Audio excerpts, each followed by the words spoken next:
Bonjour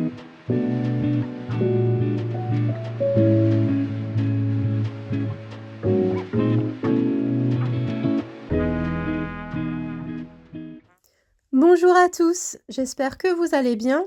Je vous retrouve aujourd'hui pour un tuto marque-page. Voilà, j'avais envie de changer de format et j'aime beaucoup les formats marque-page. Donc là, j'ai opté pour un marque-page plutôt thème ado. Donc la boutique a sorti 2 tampons personnages assez ado. Donc vous avez une jeune fille au casque, donc j'avais déjà fait une carte avec ce tampon. Et donc là, j'ai voulu utiliser ce jeune homme avec son casque audio sur la tête. Voilà. Donc là, je voulais être sûre de réussir mon tamponnage parce qu'il y a des traits qui sont assez fins sur le tampon. Donc pour ça, j'ai utilisé une plateforme de précision. Donc ça vous permet vraiment de tamponner à plusieurs reprises le motif sans que ça bouge. Et donc vous êtes sûr vraiment de tamponner au même endroit. Donc voilà, donc ça, il faut pas hésiter à le faire. Surtout que là, en plus, j'avais pris un papier 100% coton. Donc ce sont des papiers qui sont quand même assez chers. Donc voilà, on aime bien quand on réussit notre tamponnage du premier coup, sinon ça gâche un petit peu le papier.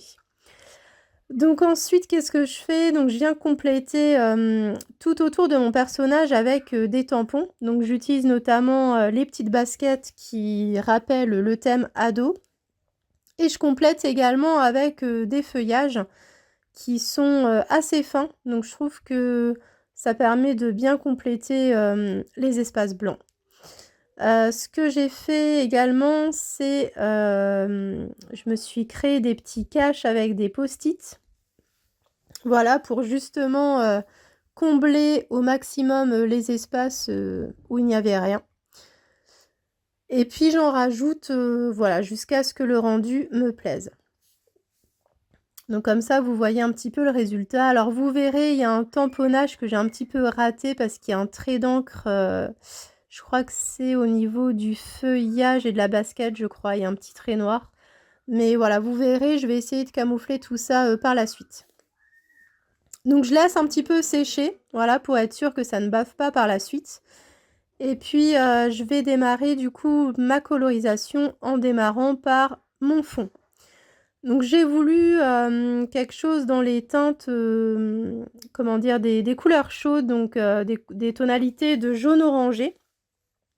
Donc j'ai un pioché dans mes godets d'aquarelle.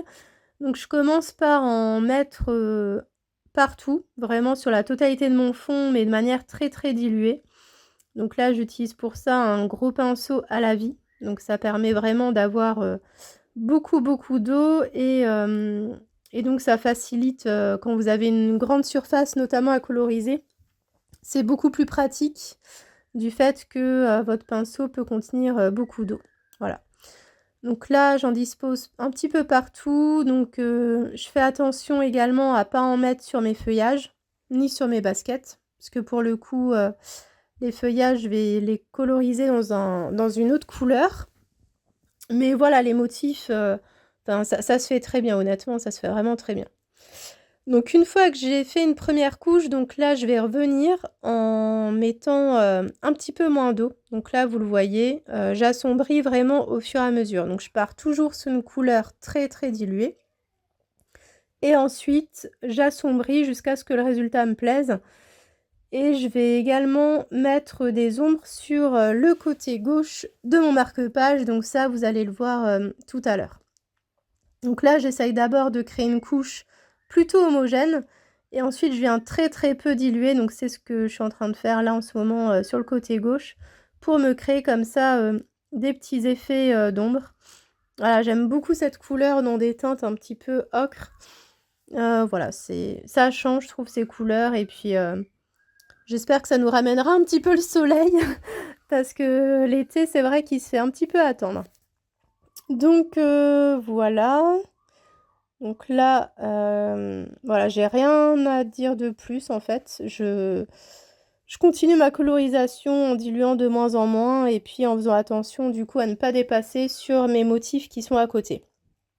Ensuite, chose importante, c'est qu'il faut vraiment s'assurer que notre fond soit bien sec avant de s'attaquer aux motifs, aux autres motifs, parce que sinon vous allez avoir votre aquarelle qui va fuser et ça va vous donner un mélange un peu brunâtre, surtout quand vos couleurs sont opposées. Voilà, donc là notamment, mes baskets, je les veux bleues, si jamais il y a du jaune qui fuse, bah, du coup, vous allez avoir un petit peu de vert au lieu d'avoir du bleu. Donc il faut vraiment attendre que le fond soit sec et justement les papiers 100 % coton, bah, du fait de leur qualité, ça permet vraiment de conserver une certaine humidité. Mais du coup, ces papiers-là, il faut vraiment attendre plus longtemps pour, que vraiment tout soit bien sec. Donc là, je commence pareil, donc comme pour mon fond, par un jus vraiment très, très clair et ensuite vous voyez, je vais jouer avec, les contrastes de la basket en traçant des lignes, vraiment de plus en plus foncées pour vraiment marquer, les zones d'ombre. Donc voilà, là j'y vais un petit peu à tâtons parce que je savais pas trop, quelle couleur utiliser, mais finalement voilà, je trouve que le bleu et le jaune, ça rend bien. Voilà, ça permet de contraster avec le fond donc ça me plaît bien. Ensuite, je vais m'attaquer, au feuillage. Donc vous allez voir, je vais rester un petit peu dans les mêmes tonalités. Donc là, qu'est-ce que j'ai fait? Ouais, donc j'ai un petit peu dépassé, ou alors je crois que non, c'était pas tout à fait sec et donc il y a un peu de bleu qui a fusé dans mon fond et donc là, ce que j'ai fait, c'est que j'ai simplement utilisé mon pinceau que j'ai mouillé.